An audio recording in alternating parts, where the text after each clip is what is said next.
Hey friends, pull your chair closer to the fire, loosen the laces on whatever passes for your modern gambeson, and quick housekeeping. Hit that like button if medieval oddities and late-night storytelling are your vibe. It genuinely tells the algorithm overlords that Sleepy History is worth recommending. Slide a comment below with your current time zone, mine says 2:13 a.m., and let's see how far apart or how deliriously close we all are right now. All set? Dim the lights, crack open a can of something bubbly, extra points if it's a stout, because tonight we're sneaking past cloister walls to meet the most unexpected master brewers of the Middle Ages. Nuns who out-hopped, out-malted, and frequently out-drank the monks next door, then pretended none of it ever happened. You're standing on a muddy track in 14th century Flanders, the air reeking of damp wool and wood smoke. Up ahead is a walled convent. It doesn't matter which, because the story we're about to unravel happened in dozens of them, from York to Zurich. Picture limestone blocks streaked dark by centuries of rain, a squat bell tower, and just beyond the gatehouse, the faintest perfume of sweet grain cooking. Everyone says monks perfected beer, but follow your nose tonight and the scent leads here, to women in veils, copper kettles blistering with foam, and secrets that could get them hauled before bishops for unseemly worldliness. Yet they keep stirring, tasting, humming psalms that somehow sync with the boil. Welcome inside. First, we should talk about why nuns even had breweries. In medieval Europe, beer was nutrition, medicine, wage, and liquid safety blanket in a world where water, bless it, could kill you faster than war. Every monastic house, male or female, was expected to provide liquid bread for sisters, servants, pilgrims, and the never-ending line of the poor at the gate. Most abbesses funded hospitals, orphanages, or schoolrooms, and the cash often came, literally, in pints. But what started as obligation slid, slowly, deliciously, into competition. If Brother Arnold's pale ale got pilgrims gossiping about heavenly aftertastes, Sister Agnes decided her double-strength dunkel would taste like actual heaven and keep them talking about her abbey instead. The stakes were spiritual, but reputation had a way of turning spiritual stakes into economic war. You duck under a dark-beamed doorway, and the heat hits like midsummer. A nun, cheeks rosy, veil pinned back, nods without causing her paddle stroke. She's working the mash tun, a chest-high cauldron where crushed barley steeps in steaming water until the air smells like fresh bread and caramel. You want to help, but she's got rhythm. Lift, swirl, punch, scrape the clumps off the oak slats. Better not interrupt. Besides, the prioress is somewhere nearby counting barrels, and novices swear she can feel a sloppy stir from across the cloister. Slip farther inside, and you'll note the gear looks suspiciously advanced. That iron-bound mash tun? It has a false bottom, so wort drains clear. The hop kiln tucked in a side niche? Raised grate, adjustable vents. Engineering monks would admire. But sisters got here first. They traded tips at markets, copied diagrams into herbal manuals, convinced traveling coopers to stay for spiritual counsel, then pumped them for design secrets.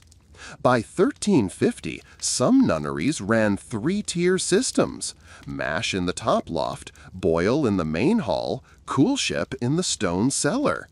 Gravity handled transfers, saving back-breaking ladles, and keeping brew days stealthily efficient. Let's taste. A novice ladles cloudy amber into a wooden beaker. One sip and, wow, it's sweet up front, then a bitterness that lingers like a psalm refrain. That's the hops talking. Contrary to tavern myth, monasteries didn't invent hopped beer, they were just first to write about it.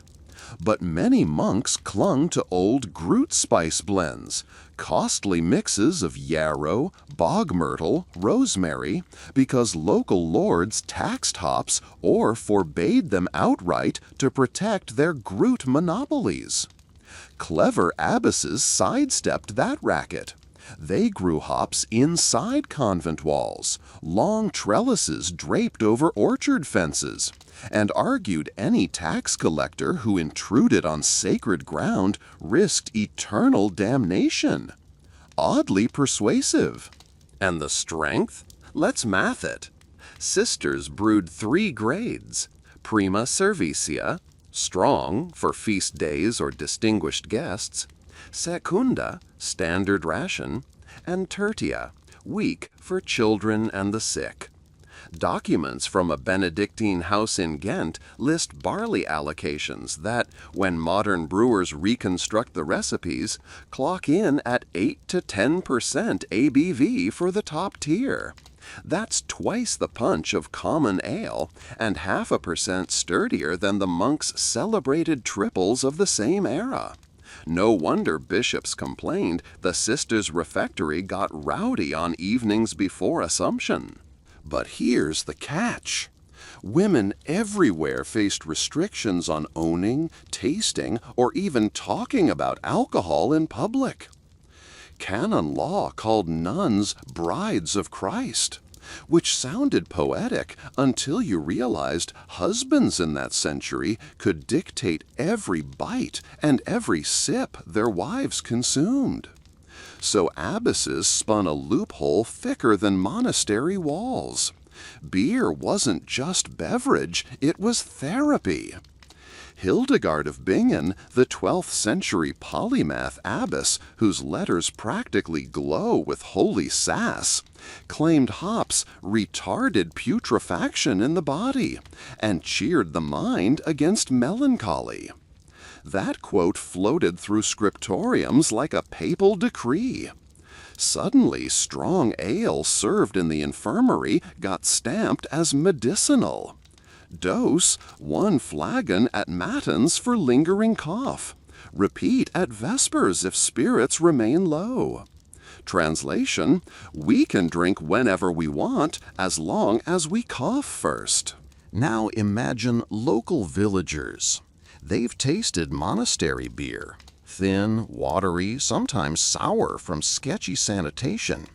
Then they sneak cups from Sister Agnes's cellar and realize paradise is malty, golden, and available for a small donation to the convent hospice. Word spreads. Merchants detour miles to load barrels. Pilgrims on the Camino write home raving about the blessed brew of St. Clare. Competition sparks. Monks raise gravity, nuns raise it higher. Monks add extra mash, nuns double decoct until their wort looks like syrup. Eventually, church councils issue edicts warning religious houses against excessive hospitality. None stick, the bishops drink it too. Walk the cloister garden at dusk and overhear brewing talk disguised as hymn practice. When Brother Malt is joined with Sister Water, let them rest until they sing sweetly. A wink, a giggle, psalms continue. These women mastered code. They had to. Male scribes copied most chronicles, and a convent's reputation lived or died by pious rumor. So recipes hid in plain sight, tucked into marginalia of herbal glossaries, encoded as acrostic prayers, or quilted into altar cloth patterns where thread colors matched hop-ad timing. One textile from Bruges has a repeating fleur-de-lis in 4 shades of green. Count the petals left to right, and you get 15, the minute mark for first hop addition after boil. Try proving that to the Inquisition. Let's zoom in to a single brew day. It starts before dawn with the bell for vigils. Sisters shuffle from dormitory to chapel, chanting psalms that echo off stone. After prayers, they file to the kitchen hearth where embers wait. Buckets of well water, hauled last night, rest beside sacks of barley malt ground by lay servants at the grange. A single candle flicks. They move mostly by memory. Strike fire, hoist copper, pour water, watch steam swirl into rafters where hams hang curing. By sunrise, mash is steeping, and the convent chickens are clucking at the sweet smell. Mid-morning, a sister called the Celeraria, essentially CFO and quartermaster, joins. She tastes mash like a winemaker. Dab on tongue, eyes closed, decides whether to add rye for dryness. She's illiterate in Latin, but fluent in palate. Records show Celerarias negotiating barley prices, auditing cask inventories, and fining novices who forgot to scrub yeast crocks. Some wielded more fiscal power than abbots. They financed church towers, city walls, even crusader ransoms. Profits traced back to beer. Now the boil. Cauldron is rolled over the hearth. Wort darkens, proteins flocculate, foam rises like bread dough. That foam can boil over. Superstition says it's the devil claiming his share. So novices brandish wooden crosses and recite the Magnificat while skimming scum. Science says they're removing tannins. Faith says they're banishing demons. Both feel true when the pot roars. Time for hops. Bundles tied with twine, picked last August, dried in that vaulted kiln, are dropped in. The scent turns piney, medicinal, a hint of citrus if the strain's from Bohemia. Sisters keep time by psalm verses. 20 for bittering charge, 15 for flavor, 5 for aroma. No hourglasses needed. Their voices are clocks. Cooling next. They ladle wort into broad, shallow basins carved from marble, a cool ship. Windows are flung wide. Evening air drifts in, carrying wild yeasts from apple trees. In Flanders, these bugs lend clove and pepper notes. Sister brewers learned to harness them centuries before Pasteur named Saccharomyces. They just called them God's invisible gardeners. Fermentation starts audible. Soft pops, hiss, a burble like distant laughter. At vespers, the barrels thrum under benches while prayers rise above, a duet of biology and theology. Next week, the beer will be racked off lees, blessed with a quick sign of the cross, then tapped for the feast of Saint Brigid, herself rumored a brewer before sainthood. But hold up! Danger simmers beneath every frothy blessing. Ecclesiastical politics, jealousy from local alewives, and the ever-present threat of plague combine into a sour mash of intrigue. A rival abbot might accuse the convent of selling beer in taverns, illegal for cloistered women. A city council could levy hop taxes that cripple the brewhouse. Even within the walls, the abbey's success means heavy labor and heavier temptation. A few tipsy sisters skipping Compline could spark scandal big enough to shutter operations. Our story, across these 7 parts, will follow one imaginary but plausible house through triumph, investigation, near collapse, and a final barrel-top miracle that secures their legacy in stained glass legend. For now, night deepens. Torches gutter along the arcade. The ale's specific gravity reads, on their floating birch rod, higher than any monk's by 3 notches.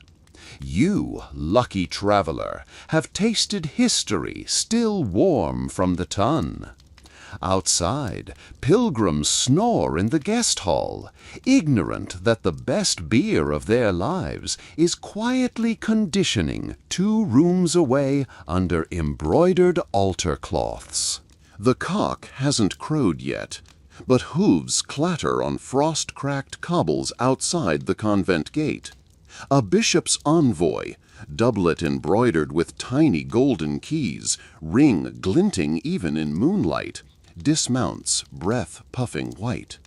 He's followed by 6 clerks wrapped in wool, a scribe hauling wax tablets, and 1 mule sagging under sealed barrels stamped with the diocesan crest. The message: Rome, or at least the local chapter, has sniffed rumor of women's beer outselling monkish brews, and would like its holy cut, preferably in coin, but ale samples for verification won't be refused. Inside, Prioress Sister Matilda extracts herself from the scriptorium. She's small, silver-haired, eyes alert as a kestrel. Last night she approved a double mash, 36 bushels instead of the usual 24, anticipating the envoy's thirst. No point arguing doctrine on an empty stomach. Feed him first, lecture later.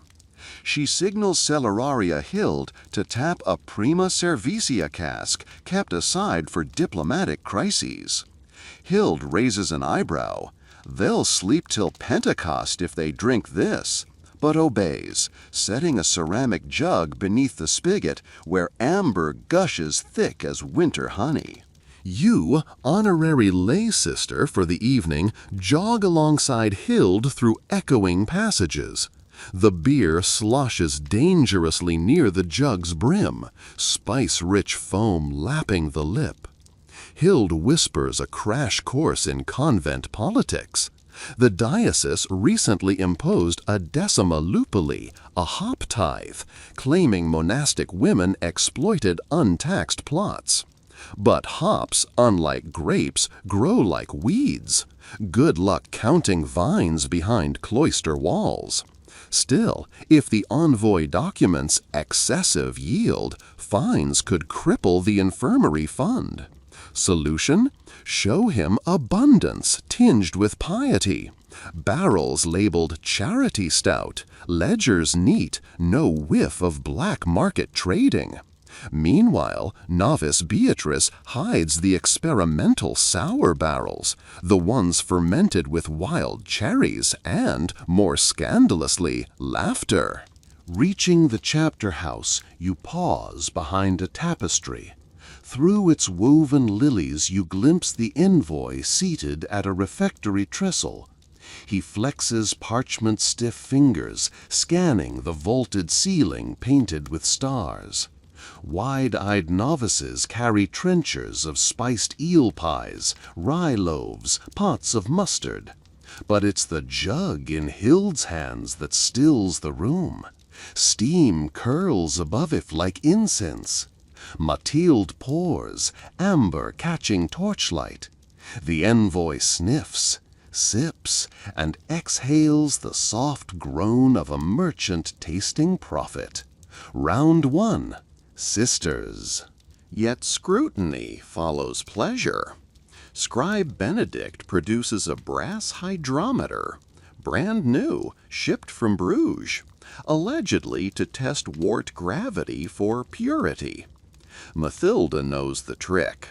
Heavier wort means higher taxes.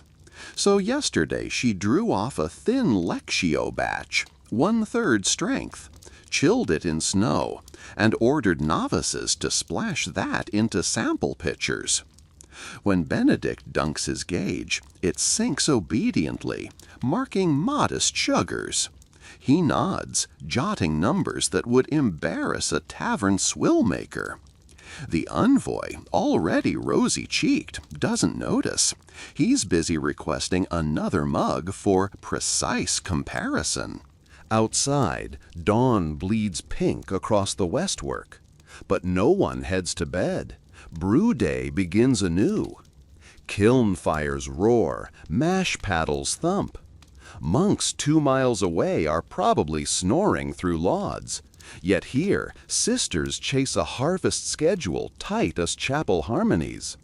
Because envy travels, and Brother Thomas of St. Martin's Priory has sworn to replicate the convent's export. Rumor says he bribed an apprentice cooper to plant spy eyes inside these walls tonight. Hence the vigil trick. While the envoy samples, Sister Juliana escorts his clerks on a tour, looping repeatedly past the latrines, efficient deterrent. Meanwhile, you follow Hild into the granary loft where sacks of hops hang like giant bats. She unstitches one, revealing rosemary, yarrow, dried heather, Groot herbs. If outsiders rummage, they'll log mundane spices, not contraband hops. True hops, resinous and precious, lie hidden inside hollow roof beams above the dormitory. Crafty? Absolutely. Sinful? Only if you believe accounting ledgers are scripture, which, to be fair, medieval accountants often did. Mid-morning brings crisis. A cask in the cool ship's cellar explodes, bung fired across the room like a trebuchet bolt, spraying sticky foam onto stone. Wild fermentation ran hot, pressure needed venting. Unfortunately, the boom echoes up stairwells right as the envoy finishes his third mug. He stiffens. Unstable processes can breed corruption, both moral and microbial, he intones. Mathilde smiles serenely, quoting Hildegard. Fermentation is the soul's dance within the body's vessel. Translation: explosions are God applauding. The envoy, half drunk, pretends to grasp the theology. Lunch: barley porridge, onion gravy, small beer, 3% ABV for workers. Envoy demands more prima. His clerks wilt, their quills wobbling like stalks in wind. Scribe Benedict tries to tally barrel counts, but the numbers skate. Was that XXX or XXV? He scratches out entire columns, curses in bastard Latin, and accepts another clarity-inducing dram. Paper ends up beer-stained, unreadable. While bureaucrats marinate, sisters strategize. If diocese decrees new levies, the convent needs allies. City aldermen, guild wives, maybe even those rival alewives spooked by nuns' success. Hild drafts outreach letters, wax seals still warm, to be sent with afternoon bread alms. Each loaf hides a parchment. Support our hospital. Enjoy reduced price ale. Remember your soul. Works every time. You join a hop-picking flashback, summer memory as lesson. Picture novices barefoot among vines taller than church doors, sun slicing through leaves. They yank cones, fingers turning sticky yellow with lupulin. A bee stings, tears flow, yet laughter carries. Because here, outside male gaze, labor can be joy. They'll dry these cones in August, sprinkle them in September, and taste them even years later when plague winds howl. Hop resins are talismans against both spoilage and despair. Speaking of plague, word arrives by exhausted courier. A fever sweeps the river towns. Convents historically became quarantine centers. Beer, with its boiled water and antiseptic hops, doubled as medicine. Mathilde unrolls contingency scrolls.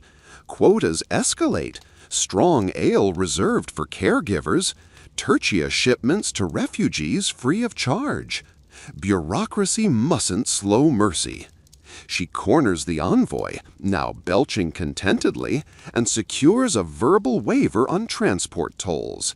He agrees, partly from compassion, mostly because she refills his cup faster than he can object. As sun tips west, cathedral bells distant toll none. The envoy staggers to the courtyard, preparing departure. His clerks wobble after him, cheeks blotched, ledgers blotchier.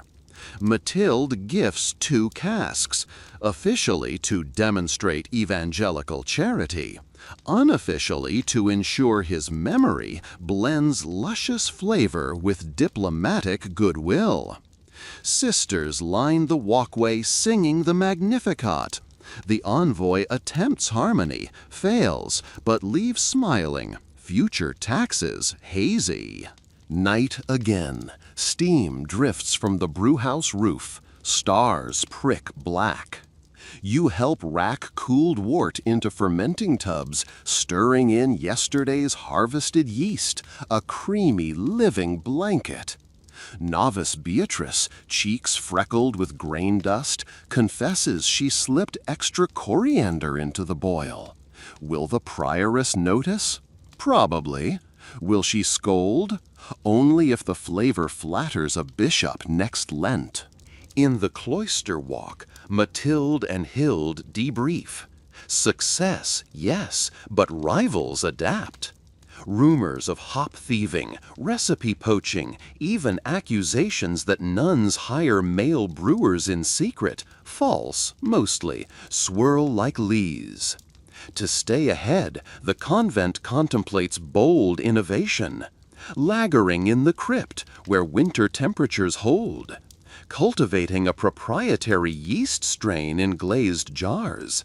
Perhaps experimenting with oats for silkier mouthfeel. Each breakthrough risks gossip, yet stagnation courts ruin. Sisters vow, brew honest, brew excellent, brew under the noses of any who doubt a woman's palate. You settle on a low wall, wrap hands around a wooden cup of secunda pulled fresh.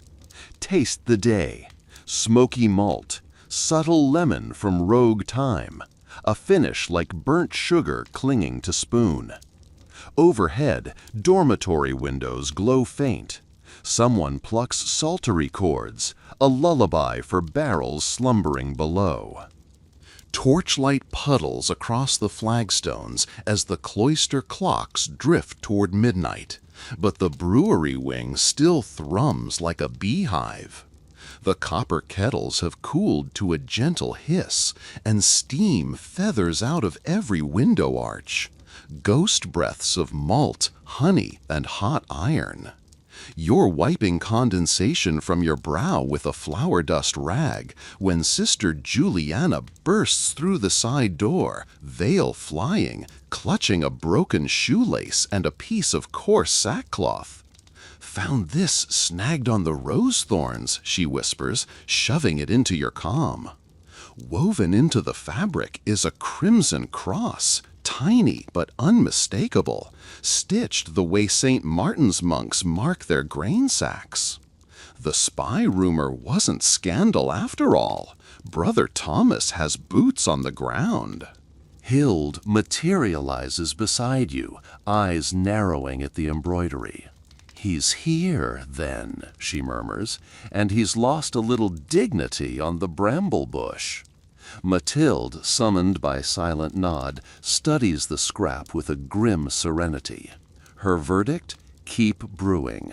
Nothing panics vultures like a feast they can't quite land on. But first, quarantine tonight's wort. If the spy sprinkled wild yeast or worse, he could ruin months of ale. Barrels are lashed, stoppers triple sealed in beeswax scented with frankincense, so any tampering will leave a telltale tear. While novices pull their cloaks tight and patrol the cloister walks, you're sent to the scriptorium, oddly empty at this hour, to fetch the old plain-song manuscripts. They crackle like dried leaves, notes squirming in long black tails.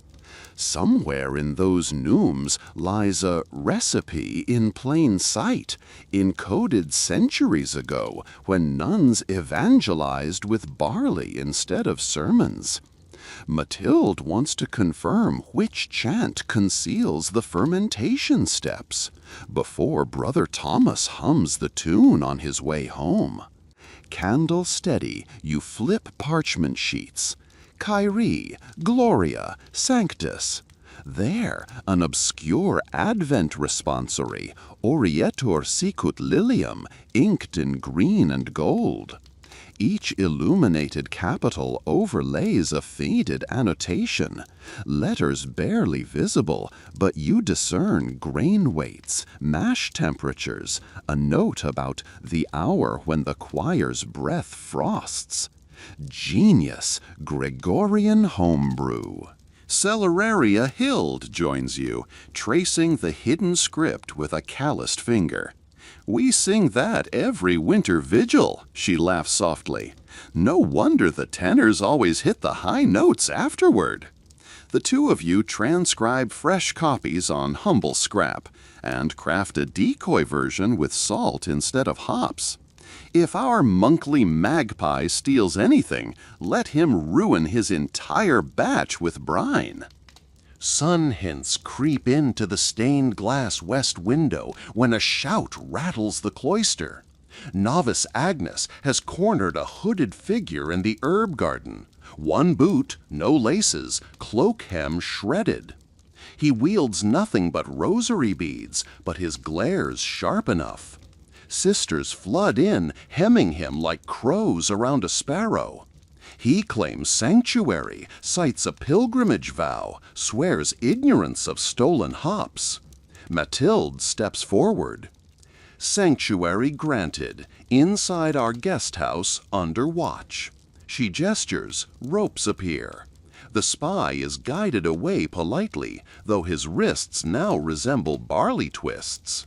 Yet, rather than celebrate, the prioress accelerates preparations for today's ale-tasting duel.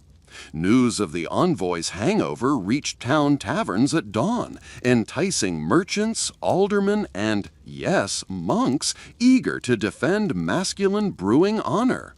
Reputation, future contracts, maybe even papal indulgences ride on whose cask earns Choremaster Renault's blessing. The duel's location, an abandoned tithe barn beyond the cemetery walls, neutral turf, thick timbers smelling of old hay and wax. Before leaving, Mathilde kneels by the spy's locked door. She slides a trencher of rye bread through the hatch, topped with a smear of mustard and single plum. "Eat, brother," she calls. "Tomorrow we'll talk yeast." Footsteps retreat, iron bolts thud. You almost pity him. Almost. Noon, barn courtyard. Winter sun glares off frost. Breaths billow from every throat. Traders in fur-trimmed hoods, butchers' knives dangling, candle makers, 3 city council women, even the bishop's jester with bells muffled in wool. At center stands a plank table holding 2 barrels, the convent's Fortissimus Clara and St. Martin's Dominus Double. Judges, Choirmaster Renault, Guild Taster Otto, known for dismissing entire vintages with a sneeze, and Lady Marjorie of the Spindle Guild, whose dowry funded half the new bridge. Her palates feared from Toulouse to Lubeck. Rules: 3 rounds, blind pours, hymn song between sips to cleanse the soul. The crowd crushes in, you among them, heartbeats synced with the convent's fortunes. Hild stands behind her barrel, cowl shadowing a grin. Across, Brother Thomas, boots laced this time, rests palms on the Dominus cask, knuckles white. The decoy plainsong rests in his satchel. You saw him slip it there earlier, smug. Round 1. Renault uncorks the first jug, aroma leaping. toasted hazelnut, Valencia orange peel, whisper of smoke. He sips, eyes flutter, lips purse. Choir boys hum a drone as he scrawls notes. Second jug, the monks. A sharp metallic tang drifts out. Hint of iron, maybe blood. Judges sip. Lady Marjorie coughs politely. Otto's mustache twitches like a startled ferret. Renaud signals a bell. Point to the sisters. Crowd roar, but it's not over. Brother Thomas whispers to an apprentice who races outside, returning with a pewter flask. Secret spice tincture, Thomas announces grandly. He drizzles drops into the Dominus, commotion rising. Judges frown. Hild merely arches an eyebrow. Round 2 begins as bells toll sext. This time, pours reversed, Thomas first. Color improved, aroma masked by clove balm. Judges sip, their quills hover uncertain. Hild's pour follows. Clara's mahogany gleam, carbonation whispering psalms. Taste meets lips. Lady Marjorie sets her cup down, tears welling. My late husband, she murmurs, harvested chestnuts with that very note. She marks parchment with trembling quill. Renaud folds hands, round to sisters again. Brother Thomas reddens to beat Hugh. He slams palm on table. Bias! Witchcraft! Gasps ripple. Mathilde steps forward, voice calm as a still tune. Final round, let humility be your yeast. She produces a tiny vial from sleeve, liquid glowing amber. From our infirmary, whorehound honey elixir. We'll add equal drops to both casks, let heaven decide. Judges agree. Drops fall, phosphorescent pearls swallowed by foam. Silence. Final sips. Otto's brows lift like cathedral buttresses. Renaud hums the Advent responsory, the very chant with recipe code. Brother Thomas pales, recognizing the melody he pilfered. Lady Marjorie lowers her cup, signet ring tapping 3 times. Decision sealed. She pronounces Fortissimus Clara the victor, by grace of balance, depth, and aftertaste that lingers like a misericord's echo. Crowd erupts. Thomas staggers, claiming stomach cramps. Maybe the brine recipe already cursed his gut. Merchants swarm Matilda, promising silver for spring shipments. She smiles modestly, but her eyes flick to you. Get the barrels home, reputation secured, inventory at risk. You and 2 lay brothers hired as haulers lever the cask onto a cart. Wheels jolt over graveside cobbles, but rope holds. Winter sun dips. Back at cloister, Spy stands in courtyard flanked by novices. He's oddly serene. Over supper, pea pottage, herb bread, small ale. Mathilde questions him. Turns out Brother Thomas threatened to strip his scholarship if he refused. Seeing the convent's generosity and tasting that rye trencher, he's decided to switch teams. He offers St. Martin's latest ledger, plus confession of their plan to sabotage hop farms by releasing herd goats. Sisters exchange glances. Information is currency. Mathilde grants him a cell, a copy of St. Benedict's rule, and tomorrow's laundry detail. Welcome aboard.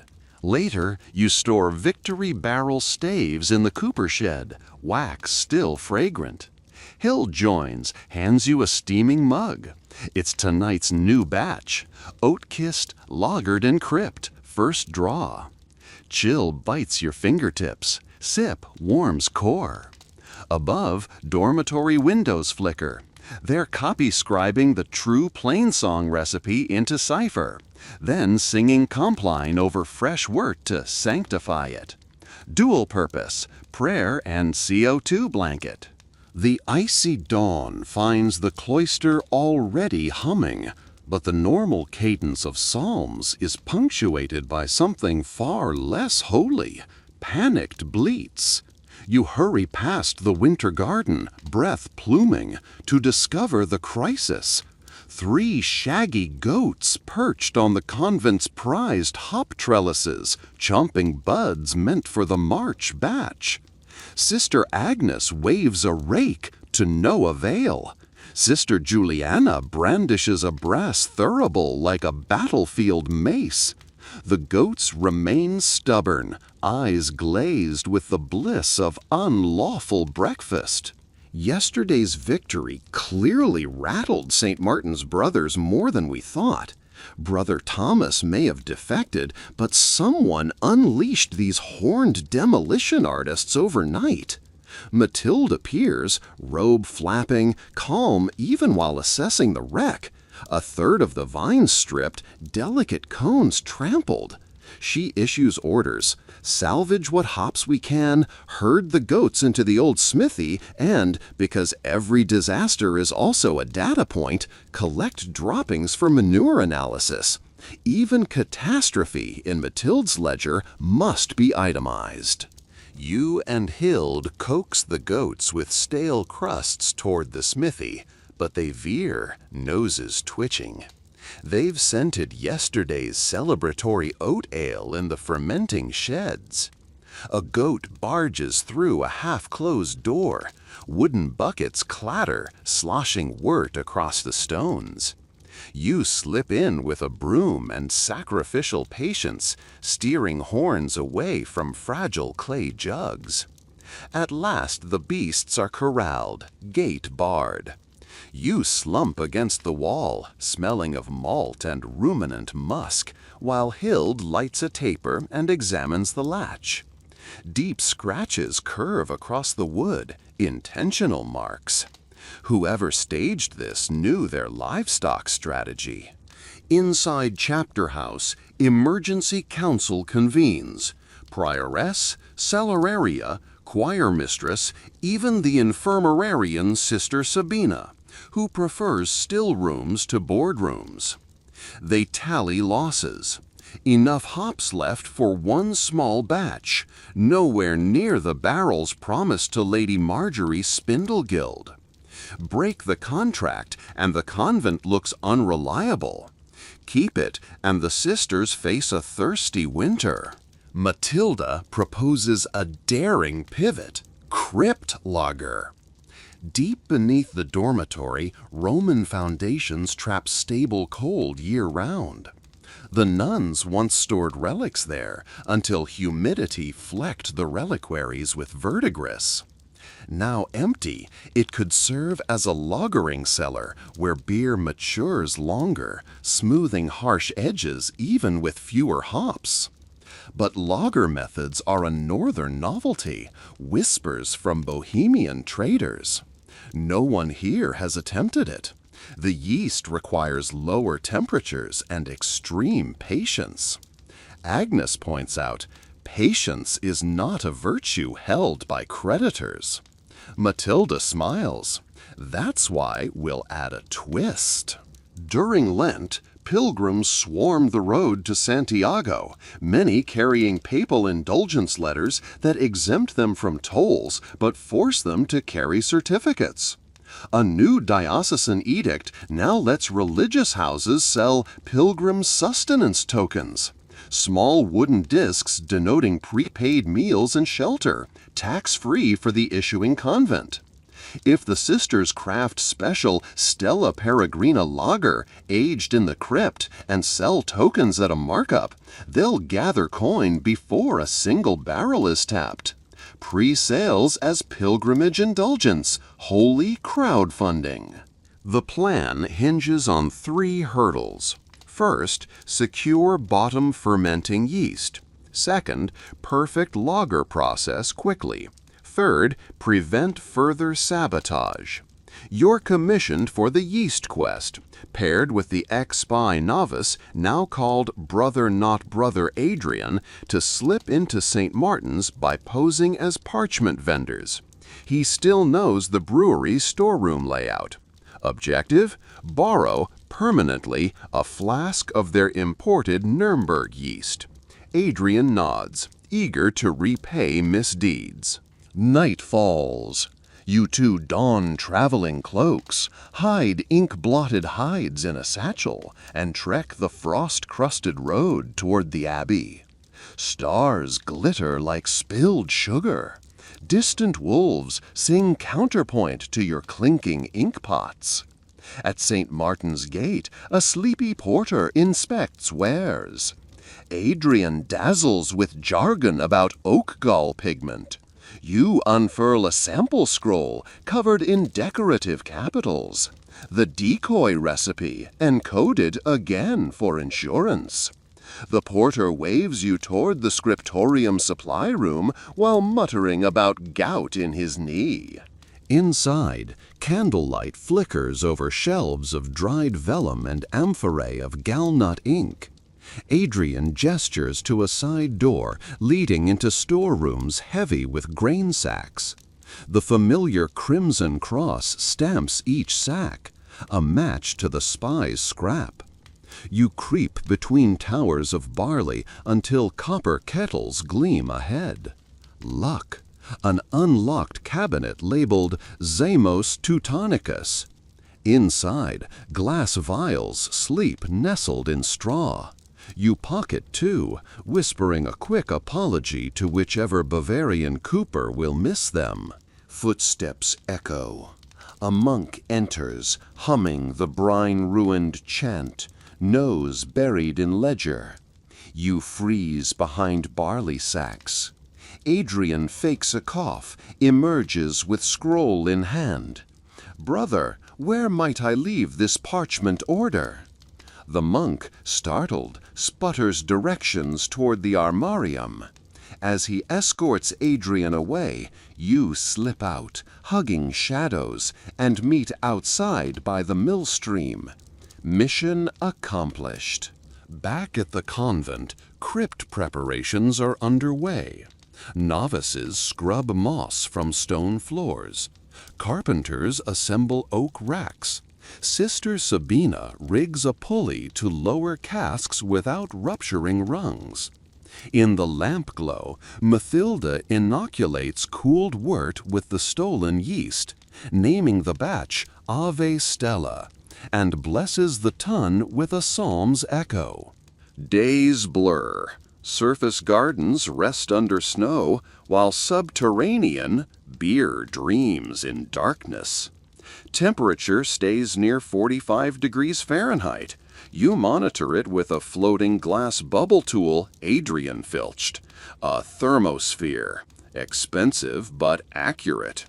Fermentation crawls, but tasting thimbles reveal crisp green apple notes mellowing into bread crust and meadow honey. Encouraging. Yet sabotage looms. One dawn, the crypt pulley rope lies sliced clean. Luckily, no casks suspended.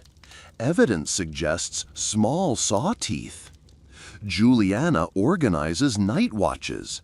Novices take shifts, reading psalms near the hatch, lanterns swinging, while knotted cords jingle as trip alarms. Agnes rigs goat bells on windowsills. You craft wax seals, imprinted with the convent seal, a pelican feeding chicks on every barrel bung. Meanwhile, the token scheme flourishes. Pilgrims queue outside the guest house where Sister Hild dispenses wooden discs stamped with a star and mug symbol. Price, 3 pennies each, covers 1 quart of Stella Peregrina on Ascension Eve, plus bread and song. Word spreads that the nun's ale cured a tanner's chronic melancholy. True, he drank, he danced. coins clink into chests. Yet revenue breeds envy. A local tavern keeper petitions the alderman, claiming the convent undercuts his trade and abuses tax loopholes. A hearing is set. You attend the council chamber, stone hall lined with wool merchants. Lady Marjorie presides, spindle brooch gleaming. Tavern keeper spouts grievances, waving an empty mug. Mathilde responds, tokens are alms, not commerce. Proceeds repair the Pilgrim's Bridge, reducing city burden. She produces ledgers showing funds allocated to bridge masons, some true, some aspirational. Lady Marjorie, remembering chestnut note ale, sides with the convent, adding a clause. Tavern may sell Stella Peregrina too, at fair markup. Tavern keeper's grumble morphs into calculating smile. Conflict diffused, though split profits slice margins. Back home, crisis. Crypt lager shows sluggish fermentation. Yeast fallen dormant. Temperature dipped after a cold snap. The Roman stones now hover near 35 degrees F. Too cold, yeast asleep. Solution: warm stones carefully without contaminating. Sabina suggests placing braziers 2 corridors away, letting conductive heat nudge temps. Risk: soot taint. You oversee operation, fanning embers gently. Over 3 days, bubble locks resume their soft gurgle. Flavor check: sulfur tang receding, malt sweetness blooming. Batch saved. But while you nurse yeast, a shadow works elsewhere. Early lauds, Sister Juliana discovers wax seals breached. 2 barrels drained by half, replaced with river water. Saboteur slipped by every bell trap. Panic erupts, that's quarter of projected festival yield. Mathilde's composure cracks only a moment. She orders the goats moved into the crypt torador, noisy security system. Also, accelerates second batch using a technique gleaned from Flemish sailors, krausening. Add actively fermenting wort from the first batch into new cooled wort. Carbonation speeds, flavor layers. To gather enough fresh wort, you must brew thrice in 48 hours, a back-breaking ordeal. Cauldrons roar, steam clouds arches, sisters rotate stirring shifts. Between batches, you spar with exhaustion and hallucinations of hop sprites. But on the final night, standing over glowing embers, you glimpse a figure near the herb garden.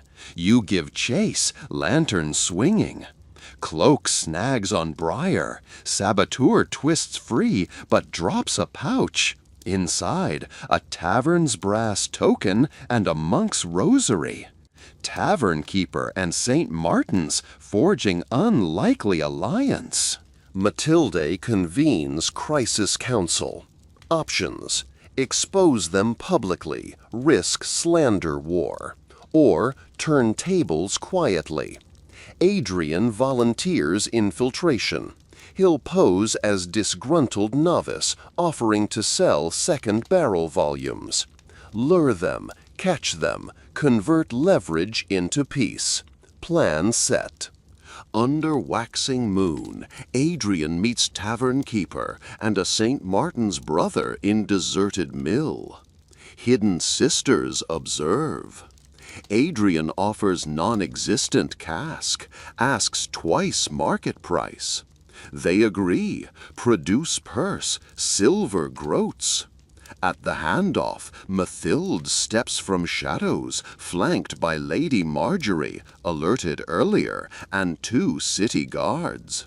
Confrontation freezing lips. Tavern keeper stammers about charity. Monk claims coercion.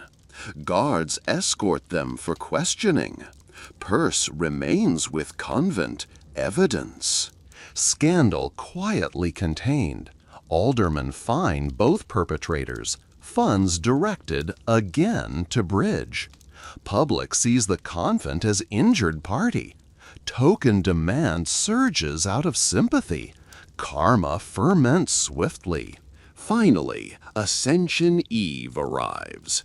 Crypt barrels, now enough thanks to krausening, are rolled to refectory courtyard. Pilgrims crowd under lantern banners, hands clutching tokens. You drive the spigot into first barrel. Golden lager pours, crowned with tight foam. Chilled by months underground, it bites the tongue and blossoms into meadow sweetness. Bitterness crisp but not harsh. Lady Marjorie toasts, choir intones, Aureator sicut lilium. Even brother now novice Adrian gets a ceremonial sip, the convent's forgiveness in a mug. As night deepens, fireflies weave above herb beds, and goats bleat contentedly, return to their pen, their manure now composting future hop rows. Matilda leans on the well wall, mug in hand, eyes reflecting torchlight. Adversity, she says, is just bittering hops.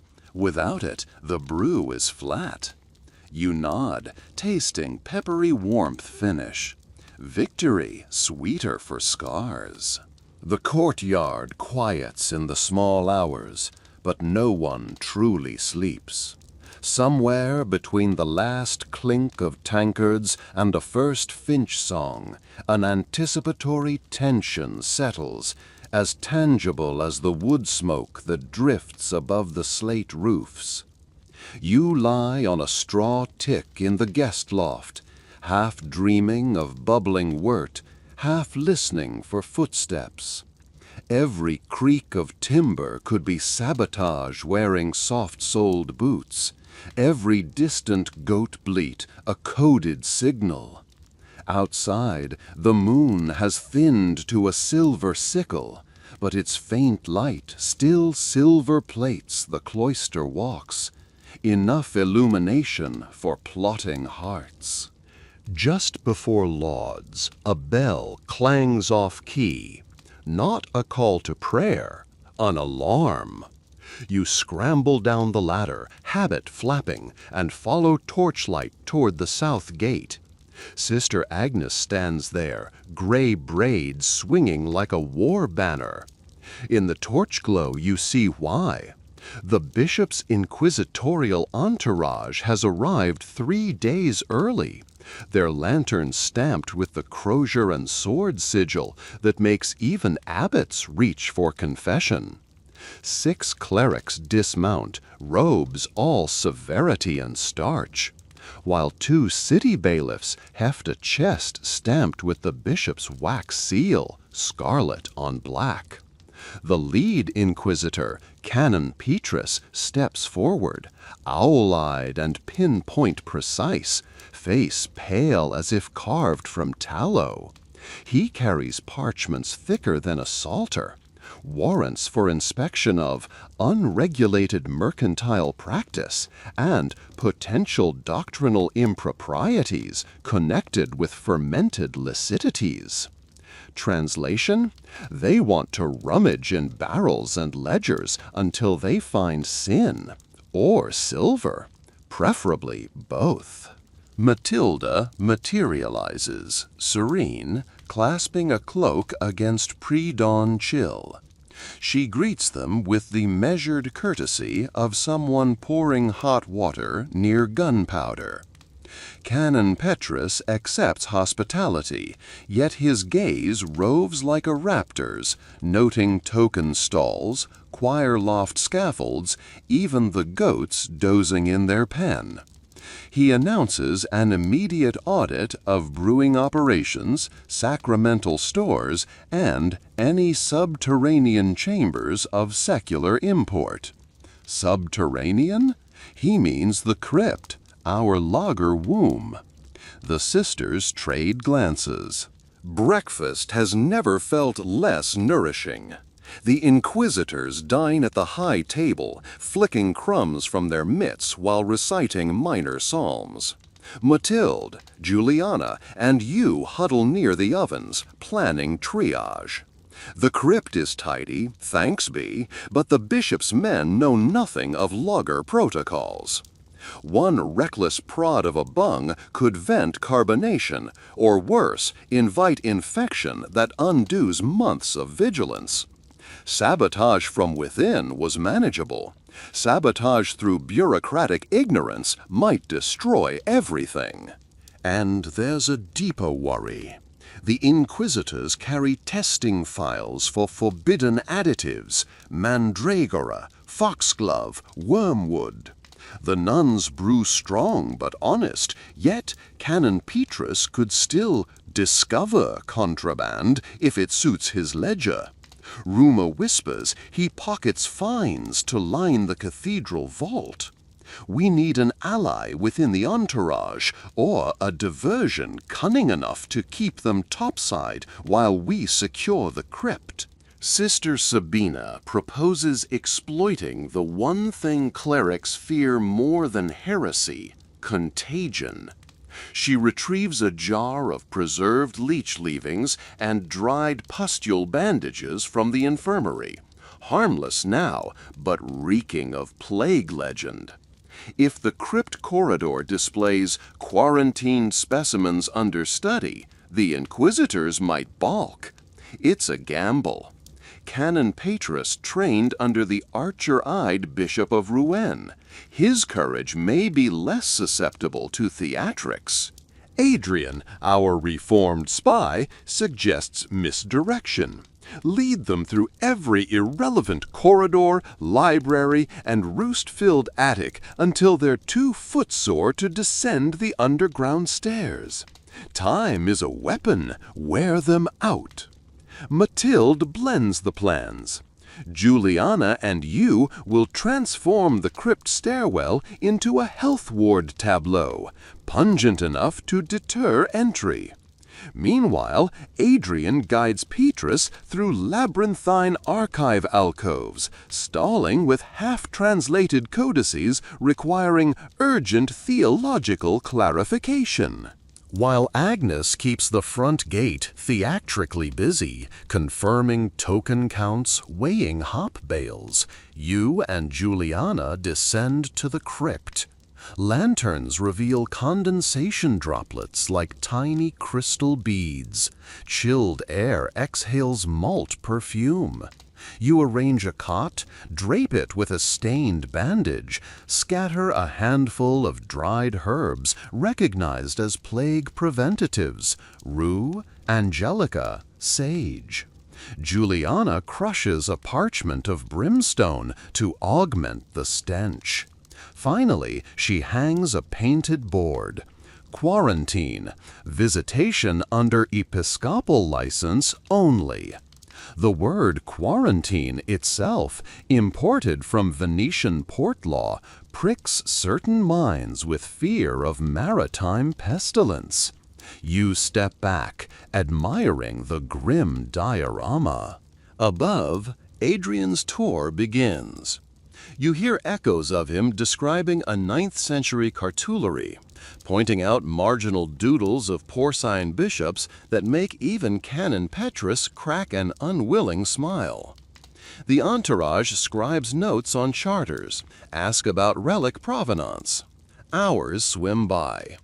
Mid-morning sunlight filters through cloister arches, yet no inquisitors descend the crypt stairs. Success, for now. But Petrus is patient. After noon, he asks directly, "Where is the famed lager cellar?" Adrian feigns surprise. "Ah, sour air below, Canon. The infirmarian sealed that passage due to suspected contagion cultures. We feared endangering your reverence's health." Petrus raises an eyebrow. "Spiritual authority fears no miasma," he says, though his throat bobbles. Still, he orders inspection after Vespers, granting us a scant few hours. We need proof that the cellar is essential medical space. Sabina unveils her trump card, a blind beggar cured of chronic melancholy by inhaling lager fumes. Exaggeration? Count on it. She dispatches a novice to fetch old Willibert, the cobbler's uncle who broke his hip last year and now limps by the bridge for alms. Promise him beer and a copper groat. He'll recite 3 psalms, claiming resurrection by wholesome yeast vapors. But canon law demands written testimony. We craft a vellum affidavit, signing with the croziers of 2 sympathetic parish priests, one real, one conveniently on pilgrimage. Ink still wet when folded. Meanwhile, Juliana tightens security around casks.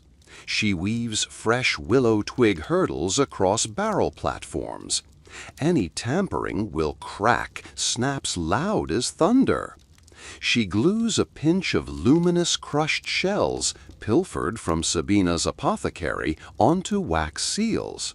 Under lantern light they glitter. In full torchlight they appear mundane. A private verification code. Dusk approaches. Chapel bells summon for vespers. Inquisitors take stalls near choir, sniffing incense suspiciously. The sisters chant with extra honey in their harmonies, hearts pounding double tempo. After the final Deo Gratias, Petrus gathers his documents. To the cellar now. The procession winds downward. At the quarantine board, Petrus pauses, drawing his sleeve over mouth. Sabina steps forth in a waxed linen cloak, face wrapped, brandishing a pewter sprinkler of vinegar. She explains the vapor therapy research, claims temperature must remain stable. Any abrupt entrance may disrupt sensitive balances and provoke humoral shock in recovering patients. She produces Willibert, who collapses convincingly at her feet and mutters about blessed bubble spirits. She hands Petrus the affidavit. The canon pinches it between fingertips as if coated in phlegm. Scribe whispers. The bishop rarely overrules infirmarian jurisdiction. Malpractice scandals trace back that way. Petrus weighs pride against litigational headache.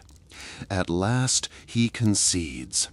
Conditional on inspection tomorrow morning with proper protective measures. Grace period 1, but a ticking hourglass. Night council convenes in cloister garden. Torchflies swirl. Mathilde's plan: decant the finished lager into smaller oak firkins, wheel them by hand through the old sacristy tunnel that empties into the orchard shed, built upon a forgotten Roman drain. Move every cask tonight. By dawn, crypt will contain only medicinal vapor baths, small pans with simmering ale and mulled herbs, technically truthful. If Petrus enters, he'll find nothing commercially damning. Hauling 40-gallon firkins silently over uneven flagstones is punishment worthy of Dante's 8th circle. You, Agnes, Juliana, Adrian, plus 2 stout novices labor in shifts, lift, shuffle, rest. The tunnel ceiling forces stooped backs, shoulders protest. Yet by cockcrow, last cask nestles beneath orchard shed straw, disguised beneath apple crates. Mathilde chalks a secret pelican mark on each stave. Canon Petrus arrives at crypt post-prime wearing a lavender waxed cloth hood, flanked by a nervous scribe and 2 bailiffs. Sabina escorts them through the doorway, now redolent of steaming herbal pans. Petrus peers, sees no barrels, only copper braziers breathing perfumed vapor. He sniffs, frowns, but his scribe scribbles, "Medical observation chamber, no taxable production." The bailiffs look relieved. The air is thick but not plaguey. Inspection ends with mild admonition to file for diocesan experimental license. Granted. Victory? Not yet. Petrus remains unsatisfied. He schedules a sacramental beer tasting to verify strength in moderate bounds. He selects 2 random casks from the refectory store. These hold last year's mild ale, safe. He demands sample mugs timed for midday meal. Sabina again rises. Due to recent contagion drill, all vessels undergoing fumigation. Alternative is silver chalice service at Compline. Petrus accepts. They're leaving at dawn tomorrow. Time to survive one more night. Just as relief starts to bloom, disaster cracks like lightning. A novice bursts into the kitchen, breathless, barrels missing from orchard shed. You sprint through raspberry canes. Indeed, straw strewn, apple crates overturned, drag marks toward cart ruts. Culprit needed a wagon and strong arms. Suspicion instantly falls upon tavern keeper and St. Martin's conspirators. Juliana finds hoof prints, mule shoes with a notch pattern used by Bishop's estate animals. Shock! Could Petrus be double dealing? Clue unravels at the road bend. A mule cart lies toppled, wheel snapped, kegs rolled into ditch. Driver groans. He's no cannon's man, but a village hauler hired by a monk and a red-faced innkeeper who vanished on foot once wheel failed. Barrels mostly intact, one cracked, leaking precious lager into snow-flecked mud. Sisters salvage the survivors, haul them back using goats as draft beasts, surprisingly eager when promised oat mash. Back in orchard shed, Mathilde's patience finally fractures. Enough reactive skirmishes, time to seize initiative. She proposes offering Canon Petrus an exclusive ecclesiastical contract. The convent will tithe 10% of Stella Peregrina sales directly to Cathedral Repair Fund, on condition he enforces diocesan monopoly, protecting nuns from secular tavern interference. Blend diplomacy with bribery? Perhaps, but moral ledger shows survival of community. The council assents. After Compline, Mathilde invites Petrus to warm spiced ale in Prior's parlor. Firelight reveals his tension lines. He's had a vexing day chasing rumors of runaway monks and cart accidents. She softly details the contract, sliding parchment across. He scans, calculates, and, tempted by guaranteed revenue, asks only for 2 modifications: quarterly inspections by appointed tasters and public attribution to Bishop's benevolence. Quill scratches. Deal sealed with ceremonial toast of the milder ale, yeast haze hiding relief.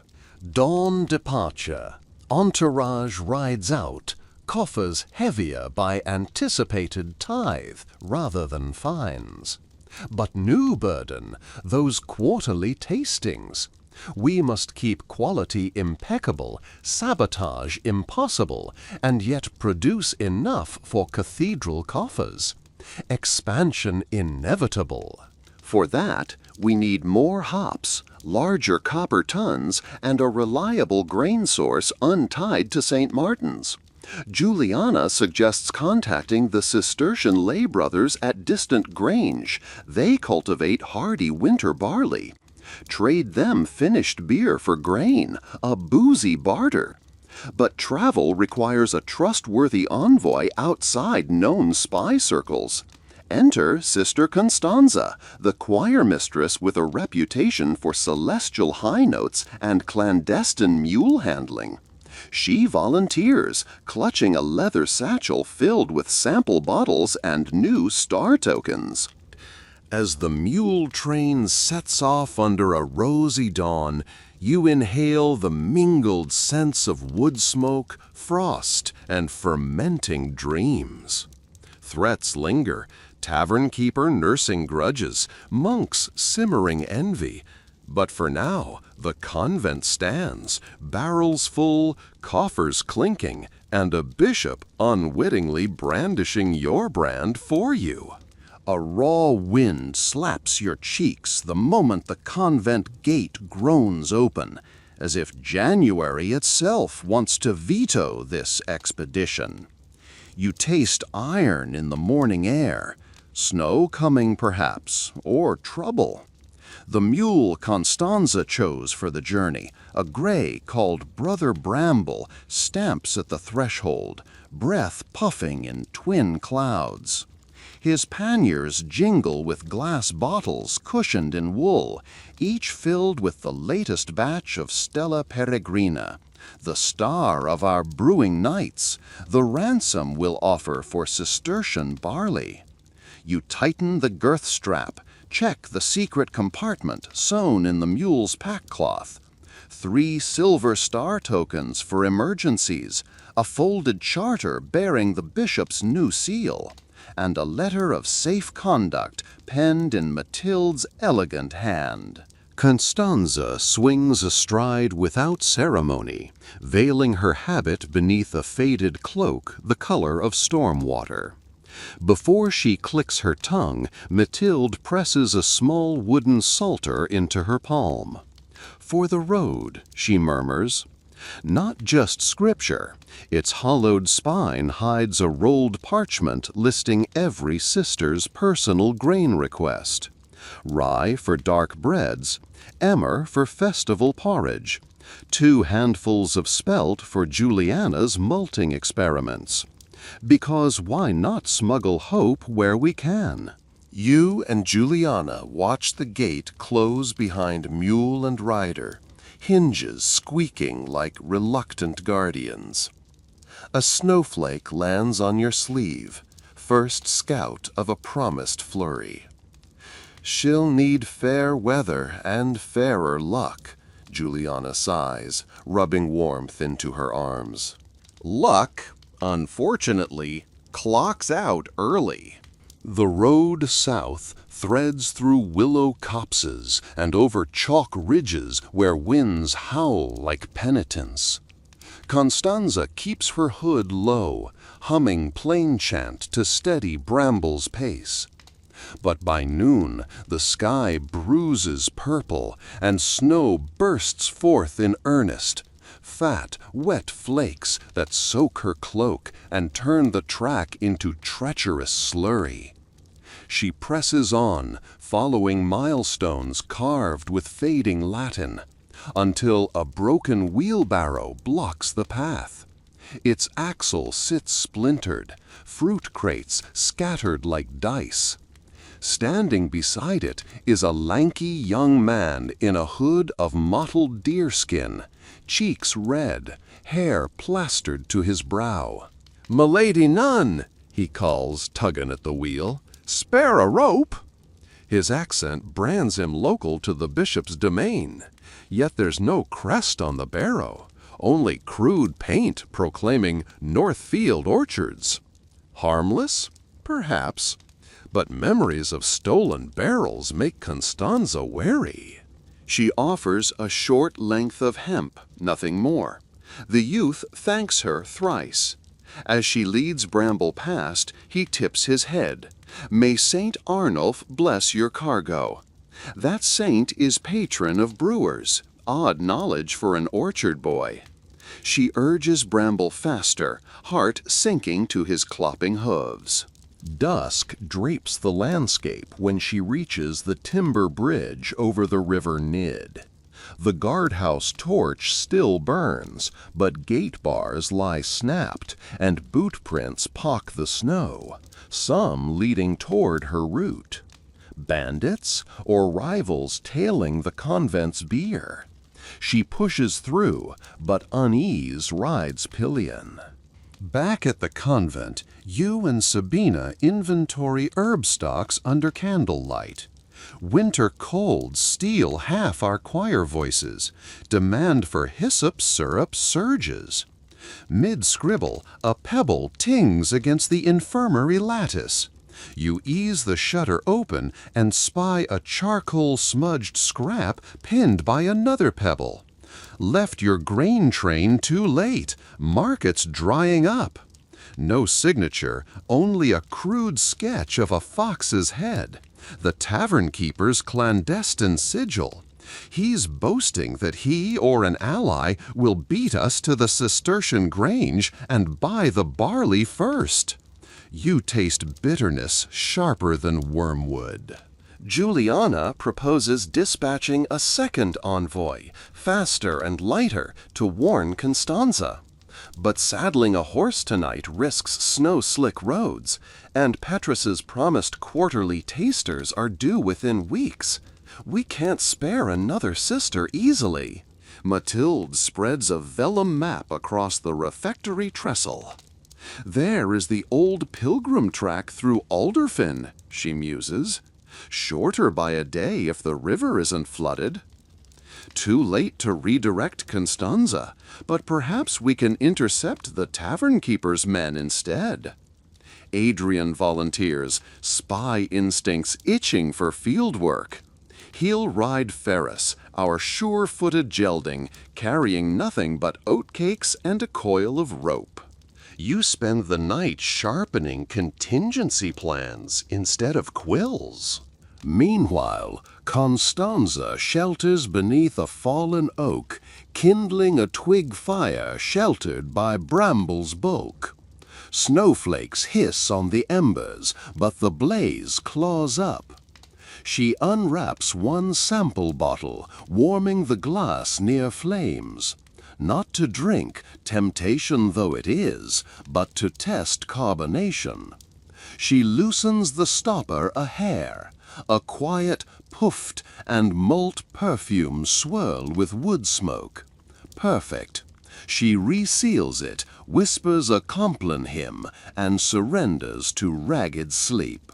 Near midnight. Hoofbeats crunch. Constanza wakes, dagger drawn. Monastic vows forbid violence, but she believes in deterrence. Two silhouettes emerge, a friar-looking figure and the orchard youth she aided. Closer, moonlight reveals not homespun robes, but dyed gambesons beneath false cowls. Merchants' guards, armed with cudgels. They circle the mule, eyeing panniers. "Easy coin, lads," the youth says. "Just barrels and baby bottles." Constanza steps into firelight. This cargo is ecclesiastically sealed. Interfere and you risk excommunication, or worse, food poisoning. We use sanguis draconis as preservative. She invents the lie smoothly. Dragon's blood resin sounds ominous. The older guard hesitates, but the youth scoffs. Dragon's blood can't sour purse strings. He lunges. Bramble, sensing menace, bucks sideways, hind hooves lashing. The youth topples, nose bleeding. Constanza brandishes her dagger, blade glinting. Something in her steady eyes, choir mistress steel, makes the second guard step back, muttering a curse.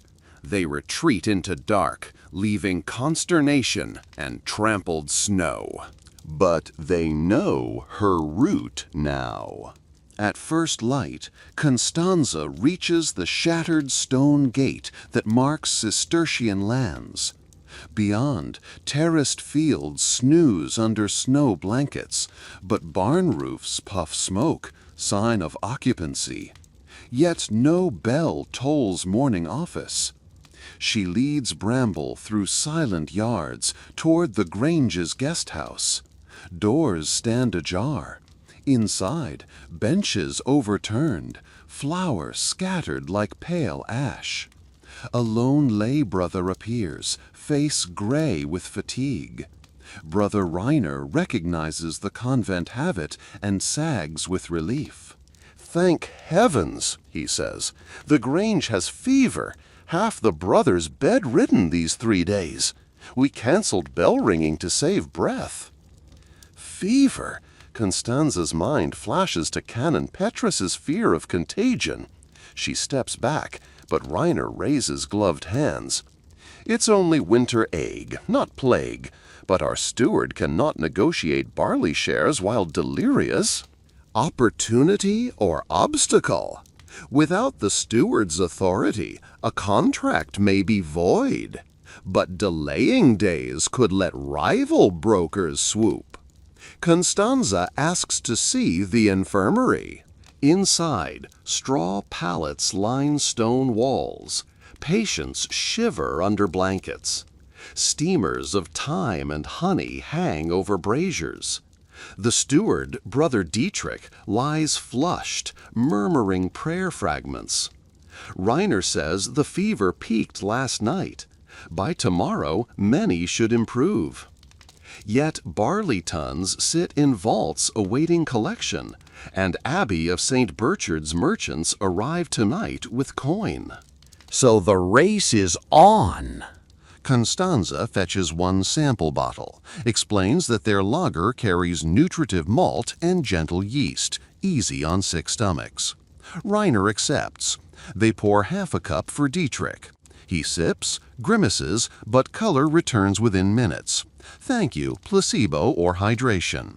He props on elbow, blinks at parchment contract Constanza unfolds. It offers double the usual barter ratio, 1 ton of barley for 2 firkins of Stella Peregrina delivered over spring. Bold, maybe reckless. But Mathilda's margin calculations allow generosity. Grain is survival. Dietrich tries to read, but vision swims. Reiner suggests provisional seal pending full approval tomorrow. Constanza urges speed. Another buyer approaches. The steward nods, presses the Grange signet into wax. Deal struck, contingent on safe departure with initial grain. They'll load 10 sacks at dusk, sending them north with Constanza under lay brother escort. But rumors travel faster than mules.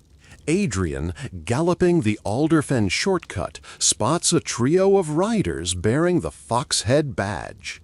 They follow a frozen ford across the Nid, heading straight for Cistercian lands. Adrian shadows them, noting one rider hunched as if nursing broken nose, likely the orchard youth. They discuss Nunn's Gold Brew and Monk Grains, plotting interception at the Grange Road tonight. Adrian spurs ahead to warn Constanza. Snow resumes, turning paths to deceitful white sheets. Adrian's horse slips, bruising a knee. He limps on foot the last mile, arriving breathless as lay brothers heft barley sacks onto Bramble's panniers. He relays the threat. Constanza's jaw clenches. Reiner volunteers 2 novice brothers as escort to the river crossing. They arm with staff poles and lanterns. Night cloaks the valley. Lantern dots weave down switchback trail. Midway, fox badge riders block path, torches flaring. Youth with bruised face calls, "Stand aside, sisters, trade rights dispute." Reiner plants his staff. Cistercian grain belongs where Seal says. Tension sparks like flint. Riders draw cudgels. Constanza steps forward, holding another sample bottle aloft.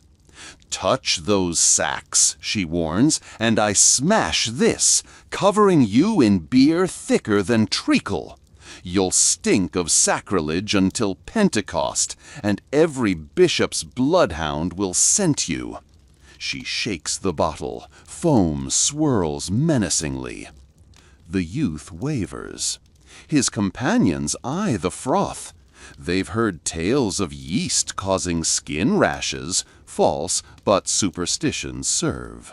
Then a deeper thunder, hoofbeats from behind the thieves. Lanterns appear, monks of St. Burchard, the rival buyers, arriving early. Their prior dismounts, taking in the tableau. "What's this?" he demands. Constanza quickly tucks the bottle away, but the fox badge riders shrink into tree line, vanishing. The prior eyes the barley sacks on bramble. "We hold purchase agreement." Dietrich, pale but upright on a borrowed mule, arrives wielding his signet parchment. "Your offering came late," he says hoarsely. "This sister rendered aid during our sickness and secured fair barter. The grain is hers." The prior bristles, but monastic courtesy fences his rage. He demands arbitration at diocesan court. Dietrich lifts weary hand. "So be it. Yet remember, charity outranks profit." The prior storms away, but conflict is only postponed. Constanza thanks the steward. They clasp wrists in solidarity. The escort resumes, snow muffling every sound except Bramble's determined breaths. Dawn breaks pearly gray as you, Mathilde, and Juliana wait at the convent gate, cloaks pulled tight. The watchtower bell rings thrice. A mounted party approaches. Bramble crests the hill, panniers bulging. Cheers burst, echoing off frost-rimmed walls. Barley secured. But celebration pauses when Adrian reveals rival monks plan to appeal to diocesan court. Canon Petrus may side with cathedral interests against us. Matilda raises eyebrow. Then we make Petrus see this grain keeps his tithe flowing. Without beer, no coin. She writes a dispatch inviting Petrus to sample the new charity batch, praising his foresight in supporting medical brewing. Flattery, our strongest yeast. Yet another threat simmers, bandit riders still at large. So Juliana proposes building a covert malt house inside the ruined chapter wing, hidden from casual spies, to process barley under lock and key. She sketches ventilation flues disguised as chimneys from the bakery, preventing telltale roast aromas escaping. Agnes volunteers to oversee masonry. Her father was a stonemason. Work begins under moonlight. Barley must be steeped and turned, laborsome. Novices rotate shifts, humming psalms to lighten arms. Ground frost seeps through souls, but the scent of germinating grain, earthy sweetness, warms spirits. Meanwhile, Sabina experiments with herb blends to create a healing ale for feverish Grange brothers, doubling as brand expansion. She tests meadowsweet, yarrow, and a whisper of ginger from a passing Flemish merchant. You taste the prototype, lemony, fiery, promising. But resources thin. Honey stores dwindle, charcoal billets half spent. Mathilde convenes council. Time to court a patron beyond the bishop, perhaps the dowager countess rumored to adore exotic ales. She hosts Lent markets where nobility flaunt piety while sampling contraband sweets. Sending gifts there could forge alliances. Constanza volunteers again, though bruised from journey, to deliver a small cask. You craft an illuminated label depicting star tokens and nuns under North Star's beams. Subtle marketing meets devotion. Days flicker by like shutter slots, mashing, singing, bricklaying, script copying. Yet each dusk brings rumors. The tavern keeper petitioning townsfolk to boycott convent beer, claiming it steals bread from honest citizens. He parades an actor feigning convulsions after sipping unknown brew, shouting, "Devil in the barrel!" Fear spreads faster than mold. Matilda counters with transparency, invites townsfolk to open yard tasting, free mugs, guided tours of Herbal Lab. Curiosity beats rumor. The crowd marvels at cleanliness of copper kettles, the sisters' vigorous stirring, in full veil but smiling. They sample the mild ale, nod approvingly. The tavern keeper scowls in corner. But one burgher asks, "Is it true your beer stronger than monks?" You grin. Strength of spirit, friend. The rest is good stewardship.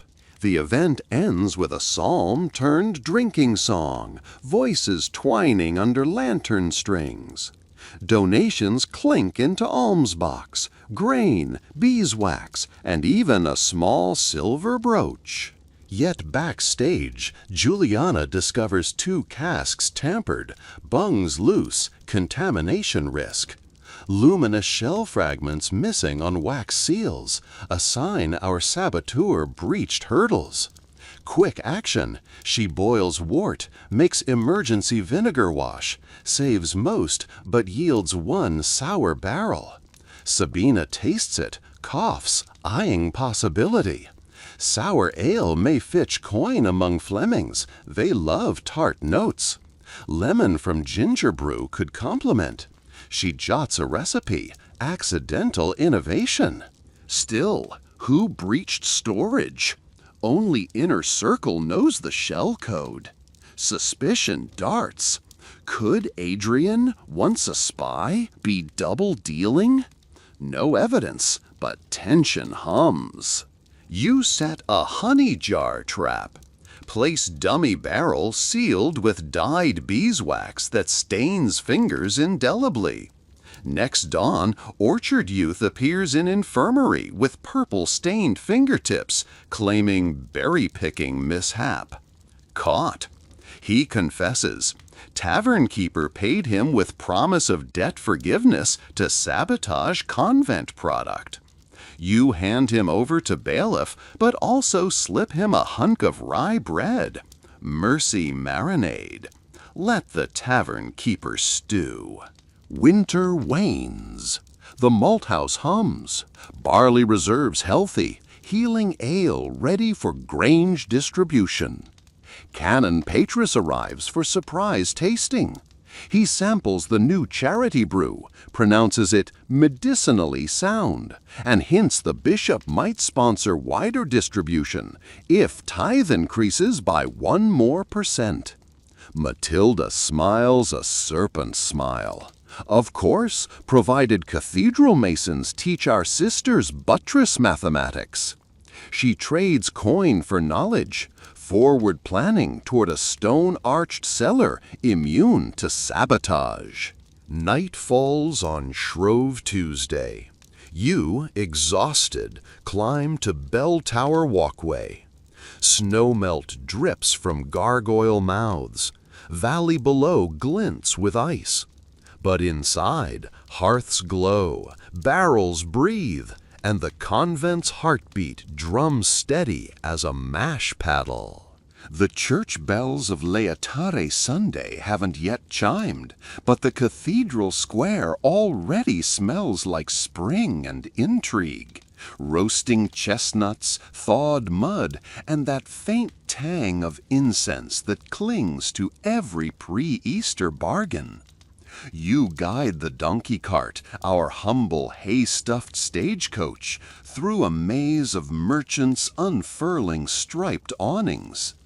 Every stall sparkles with temptation, Flemish velvet, German steel shears, candied ginger from Venice. Yet it's the barrels sloshing in your wake that turn heads.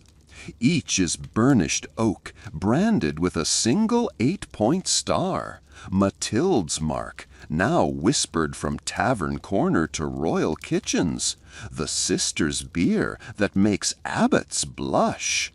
Juliana walks beside you, listing final numbers. 2 firkins reserved for the bishop's table, 1 cask pledged to the fever-struck Cistercians, another tapped for free tastings, our Trojan horse. She recites while tightening her linen coif, eyes scanning for sabotage. After the honey jar sting last month, we trust appearances about as far as we can sling a sack of wet malt. Ahead, the Dowager Countess's pavilion rises like a silk mountain, banners of lapis and gold snapping in the breeze. Courtiers in moth-green cloaks bustle around gilt tables, arranging crystal goblets as if expecting angels to drop by for brunch. This is our high-stakes tasting. 1 favorable sip from the Countess could shield us from gilt boycotts, cathedral greed, and every fox-badged rival skulking in alley shadows. But first, we have to survive the Lent market gauntlet. The opening volley comes from the Town Brewers Guild, 5 stout men in blue aprons who block our path with arms crossed. Their foreman, Master Geert, tilts his cap in mock respect. "Sisters," he greets, voice butter-soft, "custom demands guild inspection of all ale sold on festival grounds." Custom also says nothing about surprise inspections by jealous competitors. You keep your smile steady. "By all means, Master Deert, let us uncork a sample." Juliana rolls a smaller keg forward, cracks the seal. A puff of hop perfume blooms. Geert sniffs, pupils dilating despite himself. Still, he pulls a pewter ladle from his belt, dips, sips, then frowns like he's tasted treason. "Too strong," he declares too loudly. "Unfit for pious celebration." From the queue behind him, a passing friar mutters, "Smells like heaven's pantry to me." Laughter bubbles through onlookers. You lean in. "Our gravity sheet is signed by Canon Petrus. Shall I summon him to confirm holiness per ounce?" Geert's ears redden. He waves you through. First hurdle cleared. At the pavilion, silk doors part to reveal Countess Adelheid, silver hair coiled beneath a net of seed pearls. She sits not on a chair, but on what looks suspiciously like a throne. Her steward announces guests. Benedictine vintners, Dominican herbalists, 2 Benedictine monks who brew the famed Clara Lux, the brand we supposedly outstrength. They eye our star-marked barrels like generals assessing enemy artillery. Adrian, freshly scrubbed and sworn to loyalty under pain of endless psalm copying, serves as herald. He pours tasting measures into crystal thimbles. The Countess begins with the monk's ale, pale, floral, safe. She nods politely, but when Adrian offers the sister's darker brew, she raises an eyebrow at the opacity, at the taffeta-thick foam. "Explain this color, sister," she asks, swirling. Sabina steps forward, voice honey-warm. Roasted barley and a measure of stone-milled rye, my lady. It deepens hue and heart alike. One sip. Her eyebrows, each a perfect tilde, arch higher. She sips again, longer. Murmurs ripple among courtiers. There's spice. Orange? No, ginger. She smiles. And a whisper of yarrow. Clever. The Benedictine monks shift uneasily. The steward bends to her ear. She whispers back. He straightens. Her Excellency will take 6 firkins for the summer progresses, at triple the monastic rate, provided exclusivity within her lands. Matilda predicted haggling, but not victory this swift. You bow. We accept and will send fresh casks by Whitsun. A contract is inked on vellum. Guild brewers watching from outside the velvet rope blanch. They just witnessed the political equivalent of Yet checkmate. Triumph breeds counterplots. As we pack empty thimbles, a page slips you a folded square of parchment sealed with crimson wax, imprinted not with any bishop's ring, but the outline of a fox head. Inside, scrawled, "If the star sets, the fox devours the grain. Meet at sundown behind the White Crow Inn, or secrets tumble." Signed only a friend. Juliana puzzles over it. Adrian's spine stiffens. Trap, he mutters, but perhaps also intel. After brief counsel, you agree. Go, but not naively. He'll attend disguised as a spice peddler, with Constanza shadowing rooftops. You resume festival duties, but every crier's shout sounds like an alarm bell. Noon sunlight becomes pewter twilight. The crowd drifts to vespers, stalls shutter. You and Juliana guard the cart, while others deliver barrels to the Countess's cellar. A gust flutters your cloak. You fancy you hear distant clopping. Bramble restless, sensing mischief. Behind the White Crow, moonlight pools around empty hogsheads. Adrian appears, merchant's hood low. From shadow steps the orchard youth, nose crooked, fingers stained pale from weeks of barley dust at forced labor. "Courier," he whispers, "tavern keepers backing new charges, claims your beer is fortified with ergot, that it bewitches drinkers." He hands Adrian a copy of the accusation, bound for the bishop's chancery tomorrow. Adrian's jaw tightens. Why warn us? "Because the keeper sold my sister to pay his debts. You spared my hide with bread. Debt returned." He produces a second parchment, keeper's own ledger, listing bribes to guild officials, purchases of spoiled grain, payment to stolen monks. Evidence enough to turn tables. Adrian thanks him, offers sanctuary in the convent's barn. The youth nods, disappears. But as Adrian pockets the ledgers, 3 silhouettes detach from alley gloom, guild bruisers. You again. Clubs glint. Constanza drops from a balcony beam like judgment, staff sweeping one assailant's legs. Icy cobbles crack skull. Adrian hurls a spice sack, pepper bursts in eyes. The third flees.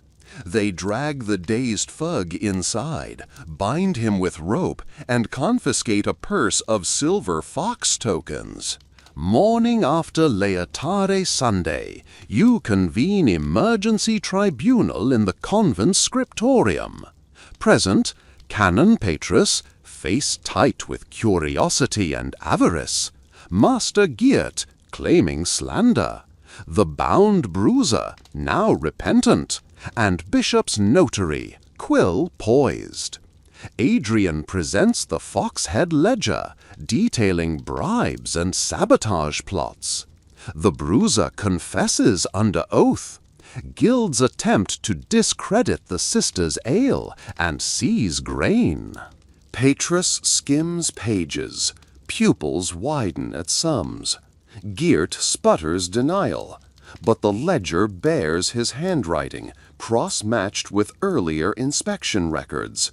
The bishop's notary sighs, writing ludicrum peccatum, ridiculous sin, beside Geert's name. Penalties: heavy fine to the convent, public apology, and 3-month suspension of Guild's Lentstall license. Geert collapses like a deflated wineskin. Regarding exclusivity with the Countess, diocesan law requires 10th part tithe. Mathilde produces pre-signed addendum. 12% tithe in exchange for cathedral masons teaching buttress geometry. Patris cannot resist geometry. He stamps approval. Another door locked. When the session adjourns, you catch the canon tracing finger along barrel hoops, muttering yeast prayers. A sip of our stout later, he's humming like a beehive. Spring unfurls in wisps of green along cloister walks. Malthouse chimneys exhale sweet smoke. Novices sing Regina Coeli while turning germinating rye. The sour barrel, once deemed wasted, now sells by the cup to Flemish cloth merchants, nun's tart. Coins jingle into infirmary coffers, buying linen for plague season and saffron for Sabina's tonics. Countess Adelheide's courier arrives bearing silk satchels of coriander and bitter orange peel, her gift for new experimental ale to debut at summer vigil. She also includes a folded note. Your strength lies not only in brew, but in sisterhood. Fortify both. The parchment smells faintly of rosewater and power. The tavern keeper's tavern, shuttered by bailiff order, now houses a free soup kitchen run by the Orchard Youth, real name Lucas, and Sabina on alternating days. Nothing neutralizes resentment like warm bread and thicker broth. Rumor of devil beer withers into tale of charitable nuns who hire locals to hand-paint star tokens on export barrels. But victory's cost surfaces one night when Constanza limps into refectory, ankle swollen from rooftop landing during that alley skirmish. She shrugs off concern, but you fetch comfrey poultice. While binding her foot, she murmurs, "The devil doesn't sleep, only changes taverns." You squeeze her hand. Then we chase him with better beer. Finally, the long-promised royal envoy arrives, a half-dozen armored riders escorting a crowned steward seeking supply for the king's Pentecost feast. He samples, nods gravely, requests 30 firkins. 30! Juliana calculates barley reserves, pales slightly. Mathilde counters, we can meet the order only if granted royal protection for grain shipments and exemption from certain tolls. The steward, cornered by necessity, no brewhouse else can fill order fast, agrees. Wax, stamp, handshake. The convent erupts in hectic joy. Barrels must be built, malt roasted, wort boiled. Nights blur into steamy dawns. Sabina directs herb lists. Adrian schedules mule caravans with former bandit routes now policed by countess guards. Lucas, eager to atone, volunteers as mule boy. Bramble whinnies in approval. During one moonlit boil, you notice Mathilde staring into froth like an augur. "Did we start all this," she whispers, "to feed the poor or to beat the monks at their own game?" You stir the mash, watch sugar swirl. "Both," you admit. "But as long as cups fill and fevers break, ambition is just yeast." She smiles, tension dissolving like foam. The king's feast day dawns azure, trumpets echoing across castle courtyards. 30 firkins stand in pyramid, star emblems catching sunlight. The steward presents first pour to the monarch, a broad-shouldered man rumored to prefer wine. He lifts the pewter tankard, sniffs, sips. Silence. Then a grin splits his beard. He calls for minstrel, raising tankard high. A toast to sisters who outbrew my armies. Laughter roars, courtiers jostle for mugs. The Benedictine monks, invited out of courtesy, whisper hasty recipe revisions. Later, the steward presses a heavy purse into Mathilde's palm, payment plus royal bonus. But more precious, signed charter allowing the convent to trade ale across the realm unmolested, citing exceptional quality beneficial to the crown's vigor. A parchment shield. Back home, bells peal as barrels return empty and glowing testimonials pour in. A knight claims 1 pint cured his gout. A court poet swears it made his verses rhyme. Even the bishop writes that cathedral chapter meetings run smoother with a cask on hand, though minutes grow sloppier. You store the charter in the Psalter's hollow spine, full circle from Constanza's first journey. Summer heat swells barley heads in convent fields. No more reliance on unpredictable granges. Agnes's new stone-arched cellar stands cool and shadowy. Buttresses calculated with cathedral masons' help. Proof of barter wisdom. In fresco above the door, novice painters depict a mule kicking a fox into a barrel. Future generations will chuckle over that legend. On Vigil of Mary Magdalene, the sisters gather in courtyard with lanterns. Mathilde raises a goblet. "To the barley that braved snow, to the yeast that conquered rumor, and to every hidden voice, nun or layman, who carried a sack, a stave, or a secret." You add, "And to viewers who stayed awake through 6.5 chapters of brewing politics." Laughter ripples. Juliana taps spoon to mug. Final tally. We brewed 107 firkins this year, healed 43 fevers, funded 2 orphan dowries, and repaired the orphan barn roof with hop-soaked shingles. Also, she winks, outdrank 3 monasteries combined. Cheers ring, echoing off cloister walls. Fireflies drift above herb beds. Steam rises from cooling kettles. You lean against warm limestone, heart full as mash tun. This long sud-soaked saga began with a single whispered doubt. Could nuns brew stronger than monks? Turns out strength measured not just by alcohol, but by courage, cunning, and communal song rising over copper cauldrons. So, if your eyelids feel heavier than a malt shovel after night brew, let them close. Picture the starlit barrels rolling safely home, the fox skulking elsewhere, and bramble munching clover in a sunlit field.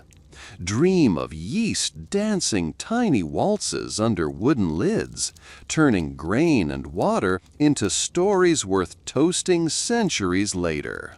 But before you drift completely, do your own small act of patronage. Smash that like button like Master Geert smashed his reputation. Ring the subscribe bell so you're first to sip our next historical brew. And drop a comment, star token secured, if you made it through all 7 vats of this tale. Share the video with a friend who thinks medieval women only prayed and embroidered. Let them taste real history, unfiltered and a little bit stronger. Until our next After Hours History Round, may your mash never scorch, your ledger always balance, and your enemies lack both hops and imagination. Good night, adventurer, and bottoms up.